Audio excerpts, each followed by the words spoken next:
Et bien ce soir aussi, on est allé au bout du suspense et de la séance de tir au but.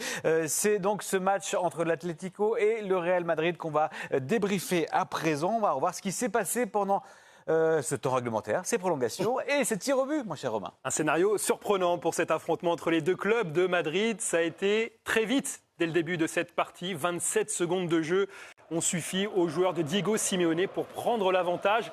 Le Real a été surpris. Le Real n'a eu le temps de toucher qu'une seule fois le ballon avant d'aller récupérer justement la balle au fond de leur filet.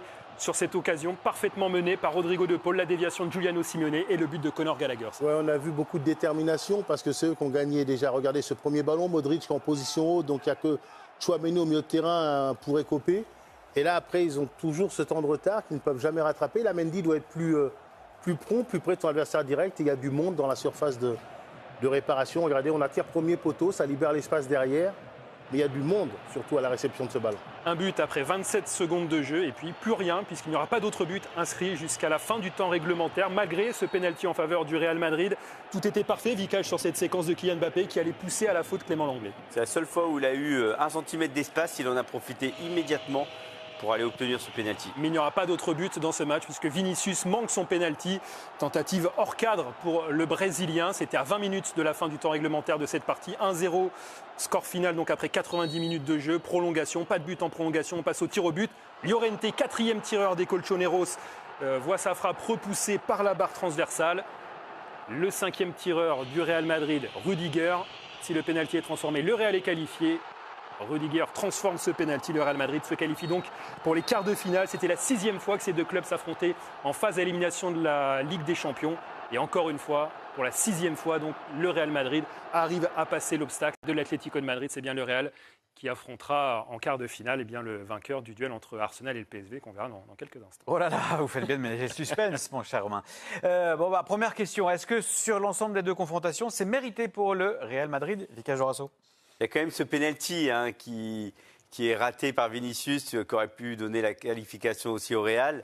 Après, ça s'est joué à très peu de choses. Je trouve que l'Atlético, quand même, a eu beaucoup d'occasions, beaucoup de frappes aujourd'hui. Ouais. Plutôt bien joué sur l'ensemble des deux matchs.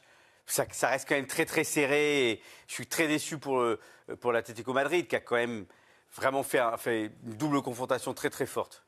Très très forte, effectivement, mais on le savait que ces deux équipes étaient très proches, on savait qu'elles se neutralisaient, on l'avait déjà vu en championnat d'Espagne, en Liga, donc c'est vrai qu'on n'a pas vibré incroyablement, sinon au bout du suspense peut-être ce soir, mais c'était prévu d'avoir ce genre de scénario. Ouais, ce match un peu fermé, il y a une dimension émotionnelle très forte malgré tout, ouais. Mais on n'a pas eu beaucoup de situations, beaucoup d'occasions, on ne s'est pas vraiment lâché, chacun a joué dans sa stratégie avec un bloc assez bas du côté de l'Atlético. Et le Real, je l'ai trouvé en manque d'inspiration réellement pour aller concrétiser leur supériorité au niveau de la possession du ballon, parce qu'ils ont eu souvent le ballon.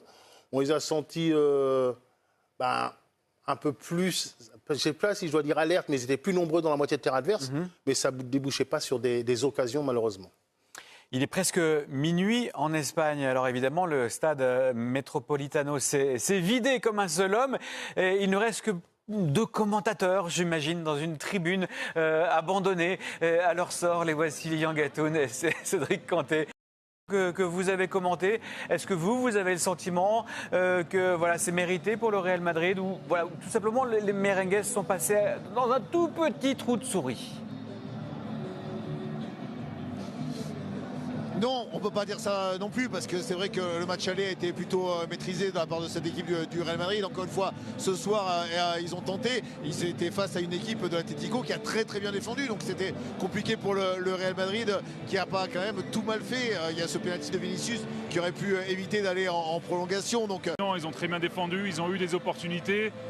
À la fin, c'est vrai que physiquement, ils proposaient plus grand-chose. Moi, ce que je peux leur reprocher, c'est que sur les 2 confrontations, il y a des moments où ils étaient au-dessus du Real Madrid, où ils auraient pu leur faire un peu plus mal. J'ai l'impression qu'ils étaient trop dans le calcul, pas dans le respect, je ne reste pas jusque-là, mais je trouve qu'ils n'ont pas lâché les chevaux, alors que pour moi, ils auraient dû à un moment faire plus. Et malheureusement, ils vont s'en mordre les doigts, parce que quand ils vont revoir les images, les vidéos, on verra un petit peu l'issue du championnat aussi de la Liga. Ça aurait pu être une saison exceptionnelle pour eux. Ils avaient pour moi les moyens d'aller très très loin dans cette Ligue des Champions. Mais voilà, face à leur meilleur ennemi, le Real Madrid, il faudra faire un petit peu plus que bien défendre et être bon offensivement. Il faudra mettre un peu plus de folie et peut-être que les cadres devront être meilleurs à l'image d'un Griezmann qui n'a pas été étincelant sur les deux rencontres. Ouais, ils seront sans doute un peu déçus en revoyant les images, comme vous le dites. Et ben, nous aussi, on va revoir une image très particulièrement. C'est cette image du tir au but qui a été invalidé, celui de Julián Álvarez.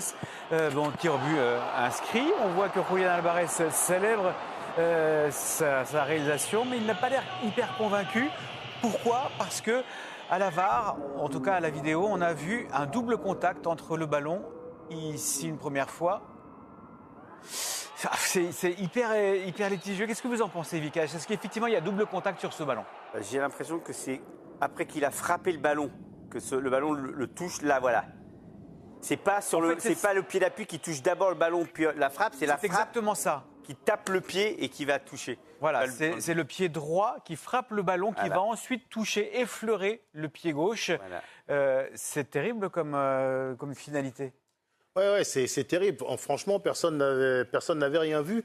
Et pour le voir, effectivement, on voit que le VAR sert des fois à quelque chose. Mais je ne sais pas, j'ai l'impression que les joueurs du Real l'avaient... Ça, on a vu Bellingham et Vinicius qui ont réclamé à l'arbitre. Eux l'avaient vu, il faut dire qu'ils étaient dans l'axe aussi. Voilà. Ils étaient au niveau du rond central, ils étaient bien placés. Voilà, j'ai l'impression qu'ils l'ont vu, mais ça va être terrible pour Alvarez dans les prochains jours. Il va vite falloir qu'il oublie tout ça, mais c'est quelque chose d'assez rarissime, on va dire. Parce qu'on rappelle qu'il y a un gros match à venir dimanche soir face au FC Barcelone dans ce même stade. Vous le disiez, les Madrilènes, les joueurs du Real avaient vu, puisqu'ils étaient bien dans l'axe. Voici l'image de Kylian Mbappé en caméra isolée Canal+, qui lui a tout de suite compris qu'il y avait un truc qui se passait.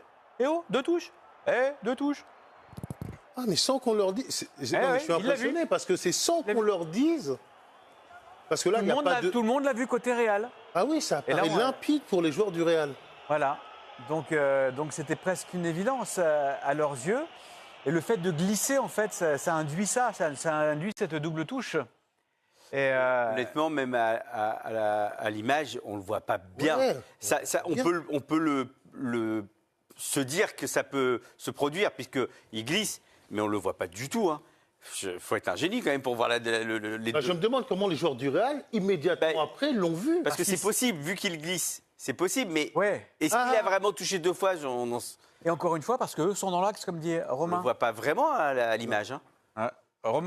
Lilian Gatoun et Cédric Canté, vous qui êtes des génies, forcément, est-ce que vous l'avez vu depuis votre tribune? Alors, non, on est un petit peu dans le Metropolitano, malheureusement, il a vu baisse en plus. Franchement, je pensais qu'il avait taclé. Moi, je ne l'ai pas vu. Même là, en regardant les images, pour être franc avec vous, je ne suis pas ultra convaincu. Oui, on n'arrête pas de voir et revoir. Ça ne paraît pas évident pour nous. À partir du moment où il faut voir 25 fois à ralenti pour essayer de voir quelque chose, c'est quand même un petit peu exagéré. Mais voilà, mais c'est fou cette réaction, effectivement. Vous en avez parlé, les joueurs du Real qui le voient rapidement. Alors je ne sais pas s'ils ont l'info du banc, parce qu'il y a des écrans et des analystes partout, ou s'ils l'ont vu en direct. En tout cas, si effectivement il touche deux fois le ballon, voilà, tant mieux pour le Real Madrid. Alvarez va regretter sa glissade. On pensait que ça suffisait pour tromper Courtois. Finalement, la VAR l'a rattrapé. Effectivement, sur cette image-là, on peut comprendre que ça s'est passé ainsi. Une dernière question, messieurs. Est-ce que le Metropolitano nous a offert une bronca après cet épisode-là, ou est-ce que tout le monde a compris que finalement ça se terminerait ainsi? Non, il y a eu effectivement, lorsque les joueurs du Real Madrid ont voulu aller célébrer avec leurs supporters, ils se sont approchés d'une tribune. Et là, il y a eu quelques jets de bouteilles, on ne vous le cachera pas. Mais il y a eu surtout Simeone qui a fait tout le tour du stade et qui justement montrait ses joueurs en fait, et qui demandait à tout le monde de les applaudir et les encourager pour la bataille qu'ils avaient livrée ce soir. Ouais, c'est une belle bataille. Malheureusement, c'est face au Real Madrid, j'ai envie de dire encore une fois, mais ils ont mis les ingrédients, ils ont tout donné. Je pense que le public l'a vu, même au moment de la séance des tirs au but, avec ce but refusé pour Alvarez. Voilà, les gens, ils ont continué à applaudir, à soutenir leur équipe. Ils sont fiers quand même de ce qu'ils ont fait, même s'ils auraient préféré évidemment passer. Il faut vite qu'ils se remobilisent parce que vous l'avez dit, dimanche soir, il y a une grosse montagne qui s'appelle le FC Barcelone qui arrive ici. Effectivement, avec peut-être un match pour le titre dans cette rencontre. Merci beaucoup, messieurs, Lilian et Cédric. Et bon retour depuis le Metropolitano. On va écouter une première réaction au micro de Margot Dumont, réaction madrilène. Camavinga, donc au micro de Margot Dumont. Eduardo Camavinga, comment est-ce que vous avez vécu cette séance de tir au but, ce coup du sort finalement aussi avec le penalty de Julián Álvarez? C'est quand même une séance de pénalty assez bizarre. C'est la première fois que je vois une personne faire 2 touches avant de tirer un pénalty. Après, c'était un petit peu une série de pénalty en pression. Mais voilà, je pense que le plus important, c'est qu'on ait gagné, même si on a quand même, Rudy l'a quand même tiré de manière assez bizarre. Mais voilà, le plus important, c'est qu'il est marqué et qu'on soit qualifié. Ça dit quelque chose quand même de cette capacité du Real Madrid de se qualifier en souffrant, parce qu'il y a eu beaucoup de souffrance ce soir quand même.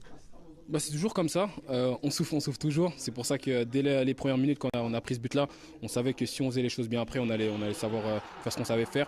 Et voilà, je pense que toute l'équipe l'a fait. On a joué en équipe, en bloc. Et voilà, je pense que c'est le plus important à retenir aujourd'hui, en plus de la victoire. La joie de Vinicius a quand même pas mal été commentée à la fin. Quel est votre avis là-dessus? Est-ce que vous le connaissez très bien? Après, je pense que c'est le plus important aussi, c'est qu'il faut savoir répondre aussi des fois. Après, voilà, je pense qu'ici, le champ pas de la bonne bannière et ils doivent répondre, ce qui est tout à fait normal. Merci Eduardo et bravo pour la qualif. Merci. Voilà pour la qualification du Real Madrid et ce match que vous avez pu suivre en exclusivité sur Canal+ Sport. Je vous rappelle donc l'autre rendez-vous de l'Atlético, les Colchoneros qui recevront le FC Barcelone. Match à suivre sur Canal+ Sport 3 dès 19h GMT. Ce sera la prise d'antenne avec un coup d'envoi de cette rencontre à 20h GMT, donc toujours au Metropolitano.